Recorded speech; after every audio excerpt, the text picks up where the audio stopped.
अब हम सुनेंगे ब्राह्मणों की महिमा का वर्णन तथा कार्तवीर्य और वायु देवता का संवाद।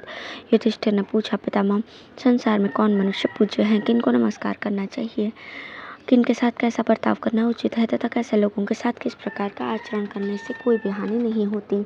भीष्म जी ने कहा, युधिष्ठिर, ब्राह्मणों का अपमान देवताओं को भी दुख में डाल सकता है, अतः राजा को चाहिए कि वो ब्राह्मणों की पूजा और उनको नमस्कार करे तथा ब्राह्मणों के निकट पुत्र की भांति विनय युक्त बर्ताव करे, क्योंकि ब्राह्मण समस्त जगत की धर्म मर्यादा का संरक्षण करने वाले सेतु के समान है। वे धन का त्याग करके प्रसन्न होते और वाणी का संयम रखते हैं। वे उत्तम निधि व्रत का पालन करने वाले, लोक और शास्त्र के निर्माता और परम यशस्वी हैं। तपस्या उनका धन और वाणी उनका महान बल है। वे धर्मों के कारण, धर्मज्ञ, सूक्ष्मदर्शी, धर्म की इच्छा रखने वाले, पुण्य कर्मों द्वारा धर्म में स्थित रहने वाले और धर्म के सेतु हैं। उन्हीं का आश्रय लेकर 4 प्रकार की प्रजा जीवन धारण करती हैं।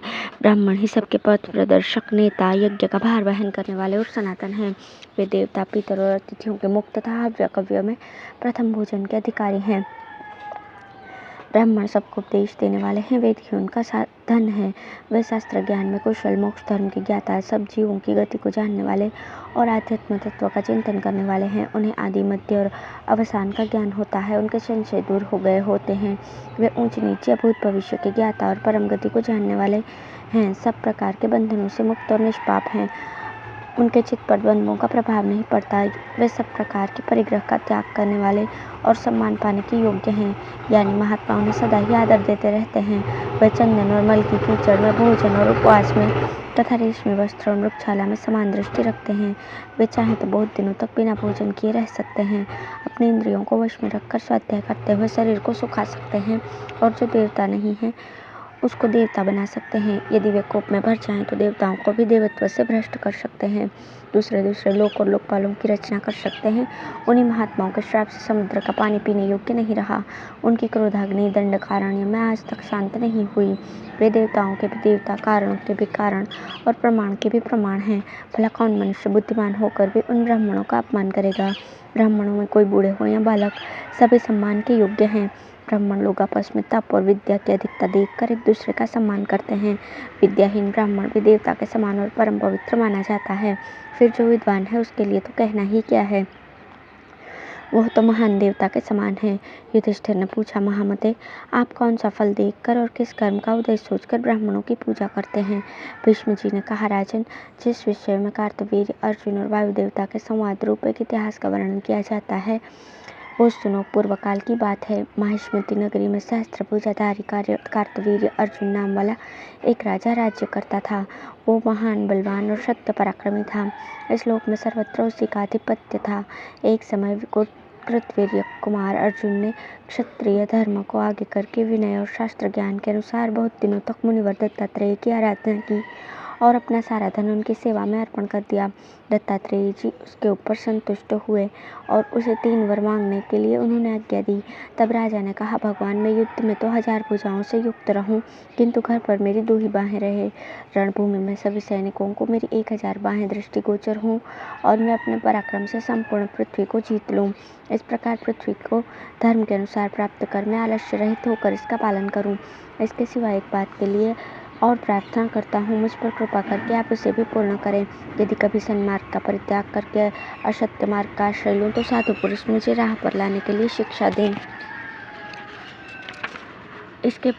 इस प्रकार प्रार्थना करने पर दत्तात्रेय जी ने तथास्तु कहकर उपयुक्त वर दे दिए। तब राजा कार्तवीर्य सूर्य के समान तेजस्वी रथ पर बैठकर संपूर्ण पृथ्वी पर विजय प्राप्त करने के अनंतर बल के अभिमान से मोहित होकर कहने लगा, धैर्य, वीर्य, यश, शूरता, पराक्रम और ओज में मेरे समान दूसरा कौन है। उसकी ये बात पूरी होते ही आकाशवाणी हुई, मूर्ख, तुझे पता नहीं है कि ब्राह्मण क्षत्रिय से भी श्रेष्ठ है। ब्राह्मण की सहायता से ही क्षत्रिय इस लोक में प्रजा का शासन कर सकता है। कार्तवीर्य ने कहा, मैं प्रसन्न होने पर प्राणियों की सृष्टि कर सकता हूँ और कुपित होने पर उनका नाश कर सकता हूँ। मन, वाणी और क्रिया के द्वारा भी ब्राह्मण मुझसे श्रेष्ठ नहीं हो सकते। ब्राह्मण क्षत्रियों के आश्रित रहकर जीविका चलाते हैं, किंतु क्षत्रिय कभी ब्राह्मण के आश्रय में नहीं रहता। प्रजापालन रूप धर्म क्षत्रियों पर ही अवलंबित है। क्षत्रिय से ही ब्राह्मण को जीविका प्राप्त होती है, फिर ब्राह्मण क्षत्रियों से श्रेष्ठ कैसे हो सकता है। आज से मैं सदा भिक्षा मांगकर जीवन निर्वाह करने वाले और अपने को सबसे श्रेष्ठ मानने वाले ब्राह्मणों को अपने अधीन रखूंगा। आकाश में स्थित गायत्री ने जो ब्राह्मणों को क्षत्रियों से श्रेष्ठ बतलाया है वो बिल्कुल झूठ है। मृगशाला पहनने वाले सभी ब्राह्मण विवश हैं। मैं इन सबको जीत लूँगा। तीनों लोकों में कोई भी देवता या मनुष्य ऐसा नहीं है जो मुझे राज्य से भ्रष्ट कर सके। अतः मैं ब्राह्मणों से श्रेष्ठ हूँ। संसार में अब तक ब्राह्मण ही सबसे श्रेष्ठ माने जाते थे, किंतु आज से मैं क्षत्रियों की प्रधानता स्थापित करूँगा। संग्राम में कोई भी मेरे बल को सहन नहीं कर सकता।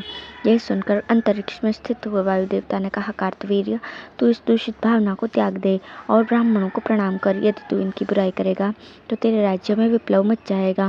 ब्राह्मण महान शक्तिशाली होते हैं। यदि तू उनके उत्साह में बाधा डालेगा तो वे तुझे नष्ट कर देंगे अथवा राज्य से बाहर निकाल देंगे।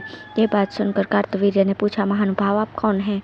उत्तर मिला, मैं देवताओं का दूत वायु हूँ और तुम्हें हित की बात बता रहा हूँ। कार्तवीर्य ने कहा, वायुदेव, ऐसी बात कहकर आपने ब्राह्मणों के प्रति भक्ति और अनुराग का परिचय दिया है।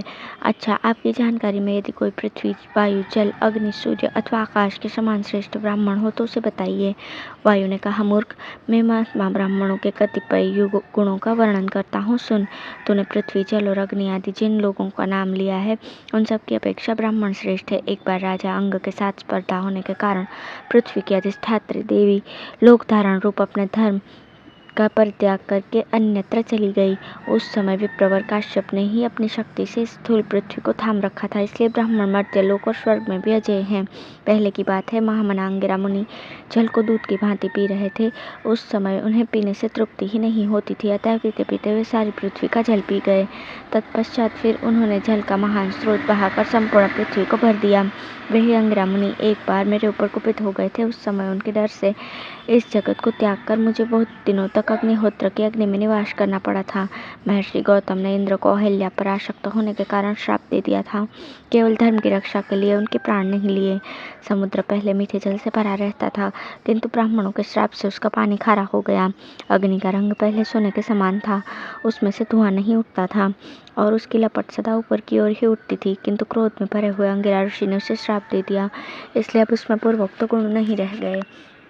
देखो, ब्रह्मर्षि कपिल के शाप से दग्ध हुए सगर पुत्रों की जो यज्ञ संबंधी अश्व की खोज करते हुए यहाँ समुद्र तक आए थे, ये राख की ढेरी पड़ी हुई है। इसलिए राजन, तू ब्राह्मणों की समानता कदापि नहीं कर सकता। उनसे अपने कल्याण का उपाय जानने का प्रयत्न कर। राजा तो गर्भ में स्थित हुए ब्राह्मणों को भी प्रणाम करते हैं। दंडकारण्य का विशाल साम्राज्य ब्राह्मणों ने ही नष्ट कर दिया। तालंजक नाम वाले महान क्षत्रिय वंश का अकेले महात्मा औरव ने संहार कर दिया। तुम्हें भी जो परम दुर्लभ विशाल राज्य, बल, धर्म तथा शास्त्र ज्ञान की प्राप्ति हुई है, वो विप्रवर दत्तात्रेय जी की कृपा का ही फल है। श्रेष्ठ ब्राह्मण प्रत्येक जीव की रक्षा करने वाले और जीव जगत की सृष्टि करने वाले हैं। इस बात को जानकर भी तुम मोह में क्यों पड़ा हुआ है? जिन्होंने इस संपूर्ण चराचर जगत की सृष्टि की है, वे अव्यक्त स्वरूप अविनाशी प्रजापति ब्रह्मा जी भी ब्राह्मण ही हैं। यह सुनकर राजा कार्तवीर्य चुप हो गया। तब वायु देवता ने पुनः कहना आरंभ किया, धन्यवाद।